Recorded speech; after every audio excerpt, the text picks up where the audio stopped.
like to call to order this Zoning Board of Appeals meeting, this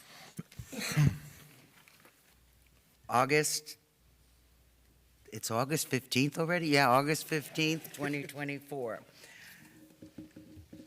My name is Charlotte Burry, and I'm now chairing this meeting tonight. And for the benefit of those that have never been to a Zoning Board of Appeals meeting before, this meeting is a quasi-judicial meeting.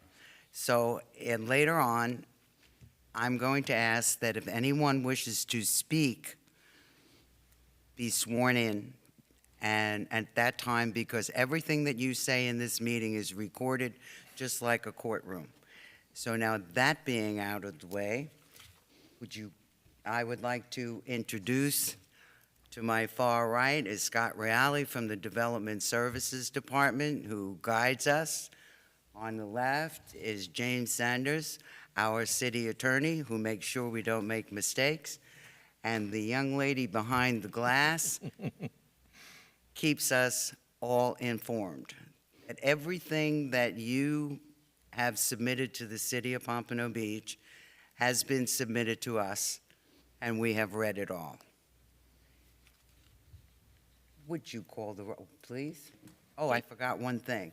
All of us in between, we are residents of the city of Pompano Beach, and we serve in this capacity with no compensation.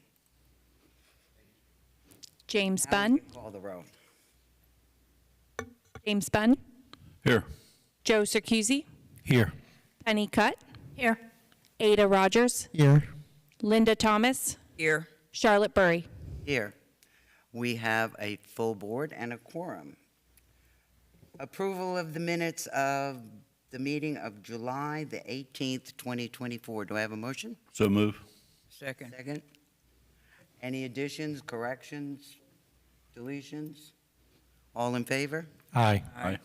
Okay, I already explained what we're going to do. So tonight, we only have one item on the agenda, and it's PZ 24-17000007. I think the Planning and Zoning Department like the zeros. I really do. At this time, if anybody wishes to speak on this matter, would you please stand and be sworn in? Do you swear or affirm the evidence you are about to give will be the truth, the whole truth, and nothing but the truth? Yes, I do. Thank you. The other procedures, when you get ready to speak on this issue, you come up to that microphone, state your name, spell your last name, and your address, and then Scott Reale will take over, and then it's your turn. So, would you like to come forward? This is Planning and Zoning Hearing 24-17000007.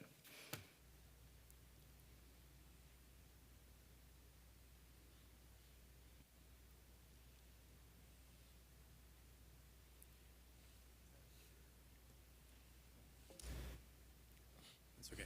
So, good evening, Board. My name is Jesse Blackstock, B-L-A-C-K-S-T-O-C-K, with Blackstock Engineering. My address is 1646 West Snow Avenue in Tampa. I'm here tonight to present to you a change of use to some degree. It's an existing warehouse industrial facility, and we are requesting a special exception to allow for a medical marijuana treatment center, and that it would be a distribution/warehouse use. So again, Are you speaking into the microphone? Is his microphone on? you can hear me? Is that a little better? Better. Yeah, it's much Lower? better. A Thank little you. lower? Okay, sorry. Apologize. It's for the record, Jesse Blackstock with Blackstock Engineering. And also- that's it. We just need your name and address, and then it's Scott. Oh, then his turn. Okay, I was going to ask that question. Okay. I'll stop.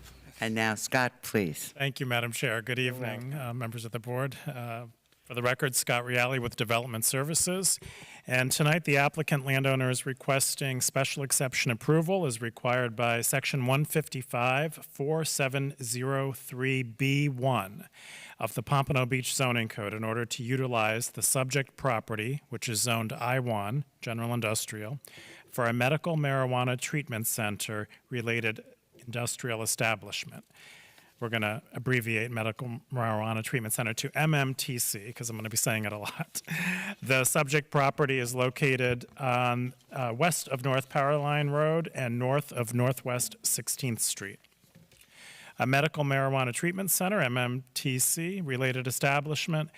Industrial establishment is an establishment engaged in indoor industrial uses involving medical marijuana, including the indoor planting, growing, harvesting, drying, cleaning, curing, packing, and extraction of active ingredients to create cannabis-related products and concentrate within a fully enclosed structure.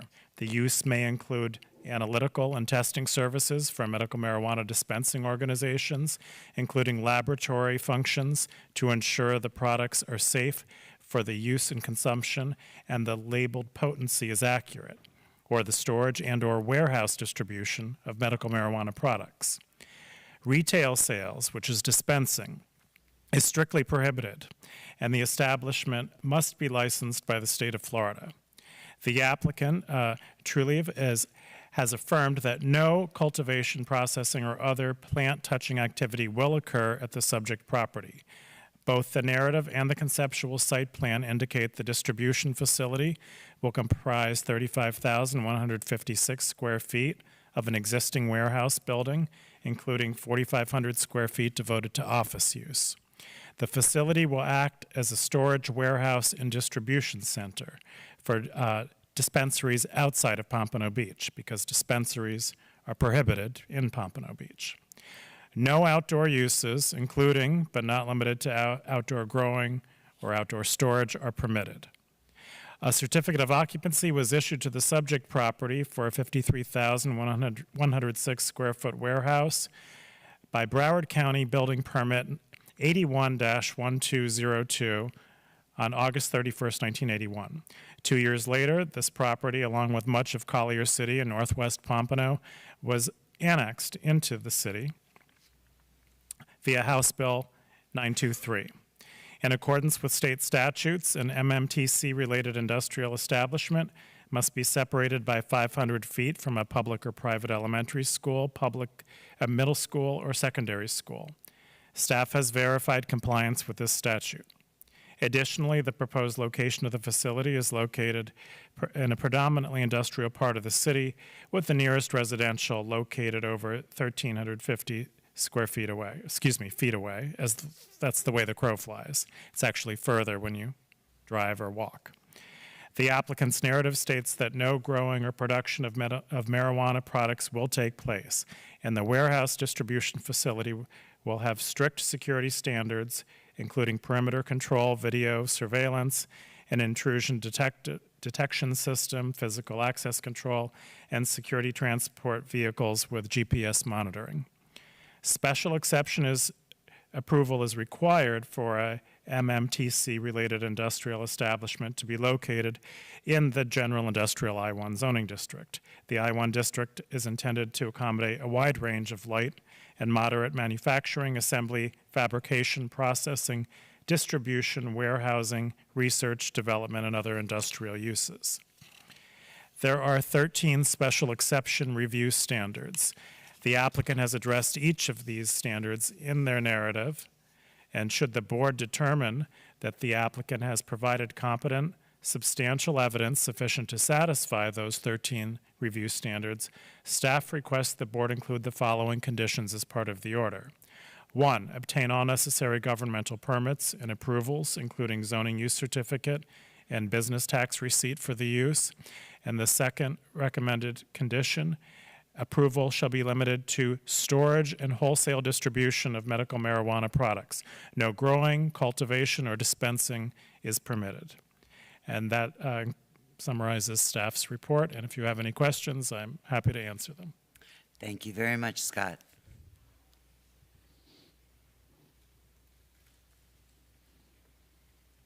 Good evening. Again, for the record, Jesse Blackstock with Blackstock Engineering. Here on behalf of our applicant, Trulieve. So in the audience, we also have Jim Ornick. He's the Executive Director of State Expansion for Trulieve, and he'd be here for any questions you may have after my presentation. With that, I would just add that my background is in civil engineering and site development and entitlements since a little over 26 years in Florida. Grew up here in Broward, so appreciate the opportunity to present to you guys here in my hometown. So I haven't been back to Broward in some time, so it's nice to see all the growth. So appreciate that. With that, I'll kind of roll into our presentation and the reasoning for our request. Let's see if we can do that. Yeah, so project overview. The site itself is about 2.75 acres. As Scott just said, it's located at 1601 North Powerline Road. The current use is an existing distribution center totaling approximately 50,000 square feet. Apparently it's about 53,000 square feet. The zoning, current zoning is I-1, Industrial 1. The future land use is industrial. The purpose of this special request is for a portion, not the entire square footage, but a portion of the building to be utilized as an MMTC. Specifically, that request is about approximately 35,156 square feet. The remaining square footage, which is basically the math between 53,000 and what we're going to be obtaining, is going to remain general distribution, which is what it is now, and that's occupied by two separate tenants. We've entered into the record, and I have copies tonight if we need to. We've got 2 copies of support from the existing tenants that will be remaining once we take occupation, provided we get approval tonight. From a site plan standpoint or a technical code requirement standpoint, that we have, of course, the land development code that kind of presides over our site from a distribution standpoint with respect to setbacks, landscape buffers, parking requirements, things of that nature. But in addition to that, the fact that we're an MMTC, we have state statutes that we have to adhere to. And one of those is a minimum of a 500-foot radius as the crow flies from our property boundary, not our building, but from our property boundary to a public or private school. The closest school is actually Markham Elementary, which is kind of seen on this graphic. We are along, well, I can't really point, but basically we are along Powerline Road, and Markham Elementary is to our south and east. And it's roughly 2,900 feet. And again, the requirement from a state statute standpoint is we can't be within 500 feet of that. And again, not to the buildings, but to the property that the school actually presides in. So again, we've more than exceeded that requirement. We're not in the CRA. I don't know if Scott covered that just a second ago with his report, but we are just to the west of the limits of that. The Powerline Road essentially is the western boundary of the city of CRA, so we are not within that. And that just kind of speaks to the fact that we're meeting land development code sections that are applicable here. And specifically from an outdoor storage standpoint, like Scott just mentioned, we won't have outdoor storage or outdoor display areas or anything of that nature. Everything will be in-house inside the confines of the existing facility. And that somewhat pertains to LDC section 155.4703 to be specific, as it relates to MMTCs specifically. I know there is a additional, or not additional, but there is an existing distribution center, MMTC, that was previously approved by this board that is about, I want to say about a mile or so to our north. And the reason that I mention that is because the next few slides are kind of focused on the operational and technical securities of not only the facility itself, but also the site and the way things are packaged and how harvesting is not being done inside this. There's no touching of plants and things of that nature. I'm just going to read a little bit of this. It's kind of voluminous, as you can imagine, due to the state's requirements, even more so than your all's land development code. So just kind of the next slides. I'm just going to read some of this. It's going to be somewhat voluminous, but it'll make sense as I go through it all. TrueLeave, as an entity, they currently preside over roughly 125,000 square foot, and that's spread across 3 separate distribution centers throughout the state of Florida. So this is not their first time doing this, and it's definitely not their first time doing it in Florida. So they're aware of the state statutes that they have to adhere to. So a lot of this is pertaining to that with respect to Department of Health and things like that. That next bullet is kind of touching on what I was just saying. There's no cultivation, there's no processing, there's no other plant touching activity that will occur in this distribution center as we're proposing it, which kind of goes in line with some of the land development code sections you guys have as well. Employees themselves from TrueLeave will use proven seed to sale tracking software as provided by SAP. SAP, I just had to ask Jim what that referred to. That's kind of like slang, if you will, from a SOP. So it's standard operating procedure. So if you hear me say SAP, that's what I'm referring to. But from a TrueLeave standpoint, so their standard operating procedure is to record the weight, the volume, the unit counts of all inventory at the following stages. So there's various stages of obviously the production of medical marijuana and how it gets distributed and how it gets stored and things of that nature. So at cultivation and manufacturing facilities before distribution, at the distribution center itself, which is what we're asking for tonight in terms of approval, before accepting any inventory into storage. And then again, it's checked again at the distribution center before it gets shipped out and loading onto transport vehicles. And then at that stage, it then is obviously arriving at a dispensary where it's also checked in inventory and storage as well. Again, we're not asking for a dispensary. Dispensary is not allowed, not permitted in the city of Pompano Beach. We are specifically asking for approval of the distribution center. But we're just kind of spelling out all the different procedures, if you will, and security standpoints that are in place from a truly operational standpoint. Employees themselves, they also use physical logs to record harvest activities. Batch identification numbers will remain with each batch/lot throughout preparation, storage, and distribution. And again, talking about standard operating procedures, they track all TruLeaf inventory through the following processes. Again, we're not proposing a dispensary, but once it gets to a dispensary, they have a reception, they have an on-site storage, they have dispensary sales and delivery.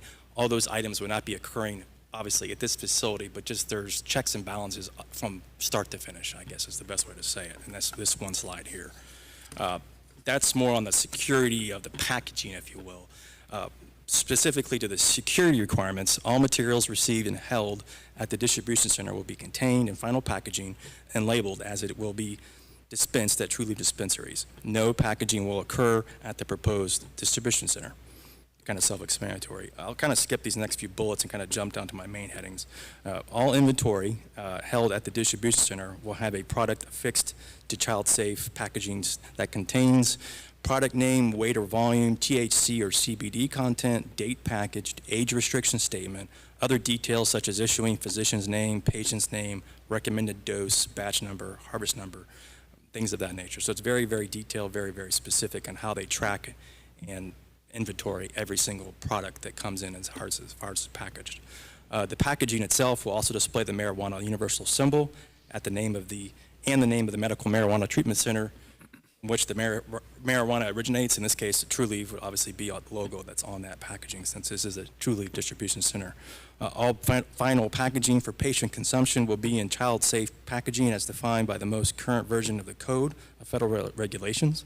The distribution center itself will adhere to the same security standards upheld in all TruLeaf facilities. So again, they have 3 existing facilities totaling roughly 125,000 square feet all throughout Florida, and this would be their 4th one. So, and this, again, it's a roughly 35,000 square foot footprint that we're asking for approval for tonight. From a facility standpoint, see, we've talked about packaging, we've talked about physical security with transport, things of that nature. When it comes to the actual facility itself, which is the distribution center, we have comprehensive perimeter controls as applicable. We're going to have a staffed guardhouse, a gated entry, authorized personnel only are allowed permitted on site. This is not a public, even though it's wholesale, somebody can't come in and buy it. This is purely used and operated for and through TruLeaf. There's no other third parties involved here.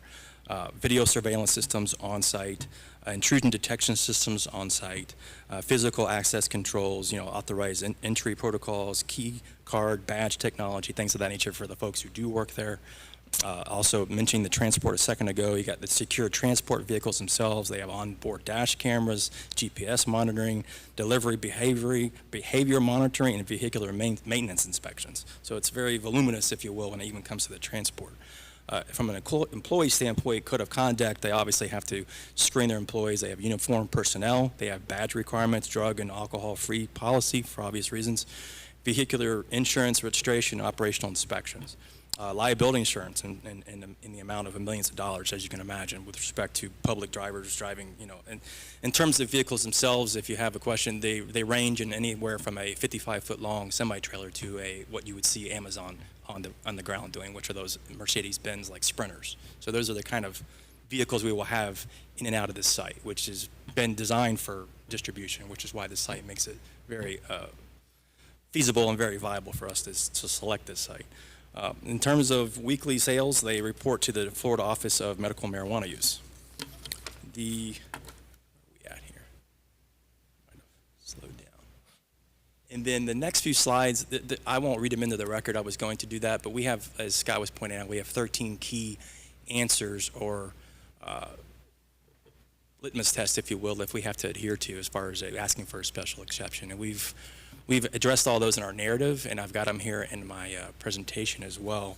But again, I won't read through most of those. But I think the main thing here is we may be, if I'm understanding Scott correctly and what he's reading into the record, from a distribution standpoint, from an MMTC standpoint, with respect to the city's land development code, I believe there are some uses that are allowed under the land development code, but we won't be asking for those. I mean, we are strictly a distribution storage facility. We are not packaging, so there's no open plants in the facility. There's no open packaging. It strictly comes from the place where it's grown, already packed and shipped and sealed, and all those things I was just saying, to the facility, and then from there it goes out to the dispensaries. And again, none of the dispensaries are in the city, within the city limits, so they would be going elsewhere. So that's kind of it in a nutshell. The last slide is more of a summary, but it does show a good dashboard view, if you will, of the site. I will say this is an older picture within the last few weeks, if I'm not mistaken. The site's been redone in terms of the parking lot's been resurfaced from an asphalt standpoint and restriped. Jim's got some photos actually that he took today coming through the site before the rain started. And it looks really good, nice and clean. As you can see, if you can, in this picture, there's an existing not guard gate, there's an existing operating gate there, electric sliding gate. So this site doesn't require any site improvements, which is rare. I mean, most of our sites that we're looking at in Florida, I've involved with one in Hillsborough County where I'm at, there's not a fence because we're taking over somebody else's warehouse unless the warehouse has got disuse or if it's something that's very highly securable, there's not a fence. So we usually have some kind of site work to do to facilitate a fence around the whole perimeter and sliding gate and all that. This site actually has all of that. So when we come to the point where we're going through the permitting process, if we get past this part with approval tonight, we will have very limited site work to be done unless the city looks for something during the permitting standpoint process. And with that, I would just open it up for any questions you may have, and I appreciate the Okay, board's does the board have any questions? Yes. It's going to be secured, you're saying, with the gates and stuff, and it'll be locked up? And the business of the hours that the trucks are going to be running in and out?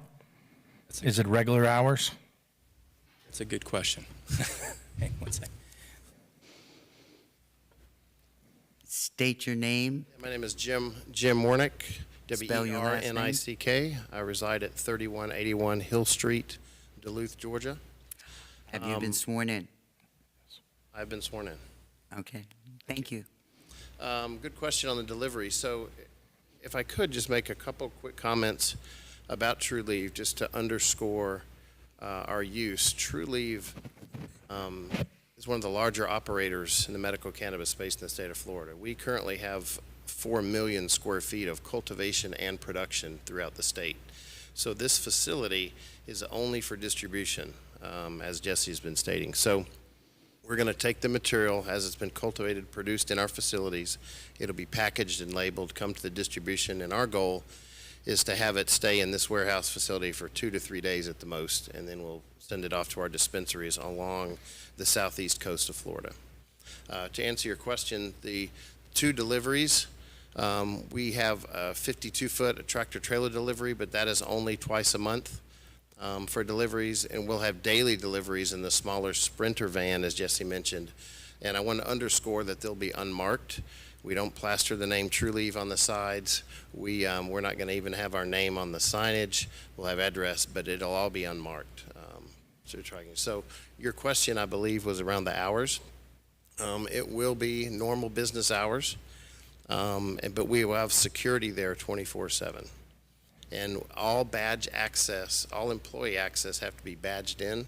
And the gate that Jesse showed the picture of, that will have a keypad and a code, and it is an operational gate. And actually, I went by the site today on the way here. The electricians were there repairing the gate to make it operational for us.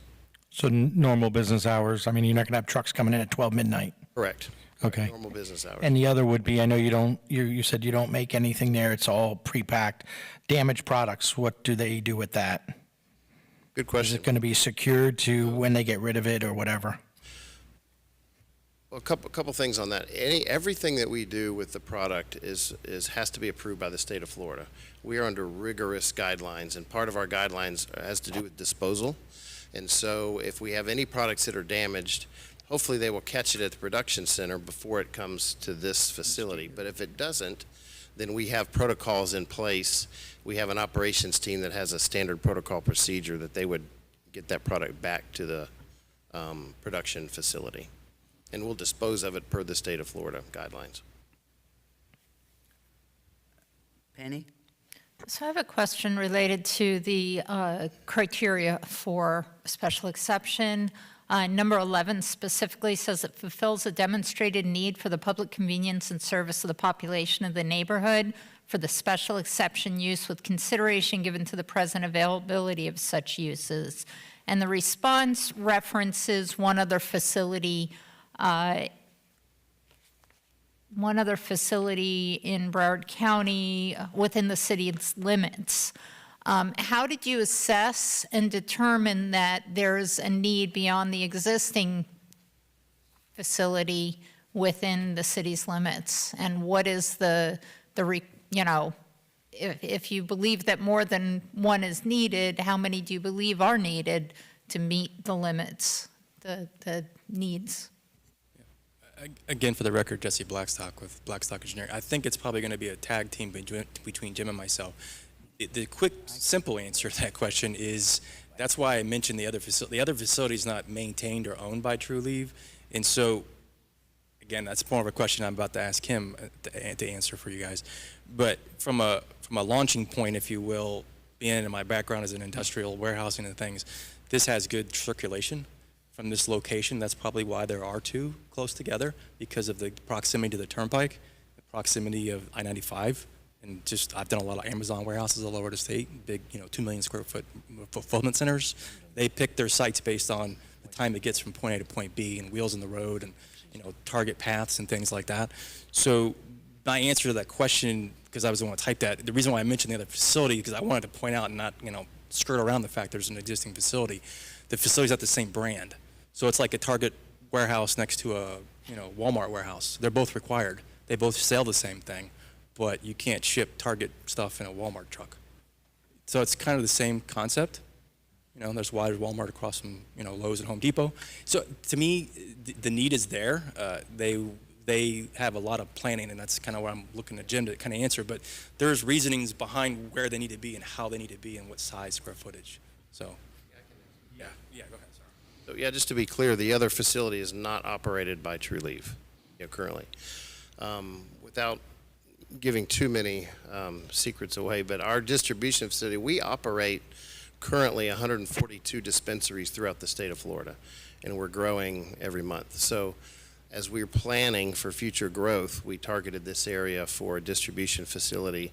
Our operations team did detailed analysis of how much storage we can get, how much product we can deliver to the southeast coast of Florida. We have another facility in Tampa that we're currently under construction. We're going to open. We're looking at other facilities throughout the state. So this Pompano area fits a need for us in the southeast Florida region. Yeah, I guess I'm just wondering with respect to this specific question is how we determine the carrying capacity of medical marijuana distribution facilities in Pompano Beach. It's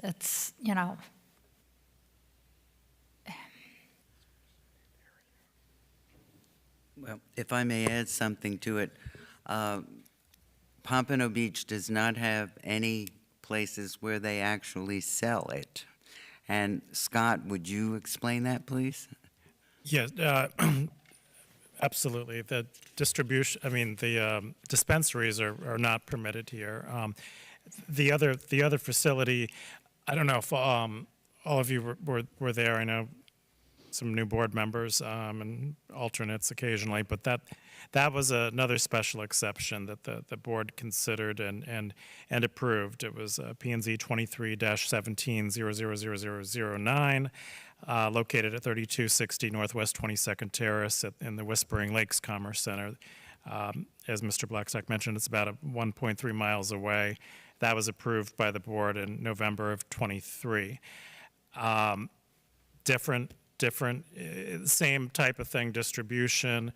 I guess there's a need for a distribution for that brand and need for a distribution for this brand. And again, Pompano does kind of if you look at the geography of all the freeways and rail lines, that this seems to be an appropriate place for a distribution center, particularly if there's not already one in South Florida for the. Right, Scott, basically, since we don't have any places where you can walk in to get them, Right. but we are able to have warehouses that can actually take it and distribute it Correct. to them. Somebody told me that up in Deerfield, they have a lot of regular stores to go. I've never been in one, so I can't tell you. And not that it's bad, I just never, what? Excuse me, sir? He said we're going to follow you. Okay, are there any further questions? Yes. From the board? Yes, You said normal working hours, that would be what? 9 to 5? 8 to 4, 9 to 5, 8 to 5. 8 to 5? And you said security, you've been through all that. My concern would be after the normal working hours, you will have actual facilities there. I mean, the facilities be secure with people monitoring things on ground? Yeah. Wonderful. So we have a state-of-the-art security camera system, along with, we'll have a personnel there as well for security. You'll have people monitoring the cameras. Correct. Yep. Thank you. Madam Chair, if Yes, Scott. I was going to say, if it would please the board, you could voluntarily add a condition that to provide as part of the overall approval process a safety and security plan. That's pretty standard with site plan reviews. A safety and security plan and narrative for development services and BSO approval to showcase how the facility complies with SEPTED principles and guidelines and best practices. That's crime prevention through environmental design. That's required for all site plans. It's typically not required for a special exception or a simple change of use, but if it would please the board and make them feel more comfortable to have an extra level of review, we could. Well, my question about that was, I would imagine that facility will attract a little more interest than the 7-Eleven. Thank you. Any other board questions? Does anyone else want to speak for this issue? Anyone wish to speak against this issue? Do we have any letters Yes, we have 2 letters in support. in support Yes, and no letters against? no letters against. Okay. Well, can I have a motion? Go ahead. Somebody please make a motion. In planning and zoning case 24-0, hang on, 17. 24-17000007, I find that there is competent and substantial evidence in the record that all requirements for granting the special exception have been met, and that we grant the special exception subject to the 3. If you wanted to add that. Yeah, the, how many were there? Your letter? Right, yes, but how many, So it would be the 3. 2 staff conditions and the safety and security SEPTED plan to be approved? Have a second? Second. Thank you. Any further discussion? Call the roll. Penny Cutt, Yes. Joe Circusi, Yes. James Bunn, Yes. Ada Rogers, Linda Thomas, Yes. Charlotte Burry. Yes. Your special exception has been granted. Thank you, board. Since this is the only item on the agenda, we do just have I have one announcement to make and a reminder that our next board meeting, ZBA meeting, is Wednesday, September the 18th, not a Thursday, because this room will be used for other things. Does any board member have anything else to say before I ask for a motion to adjourn? We adjourn. Adjourned.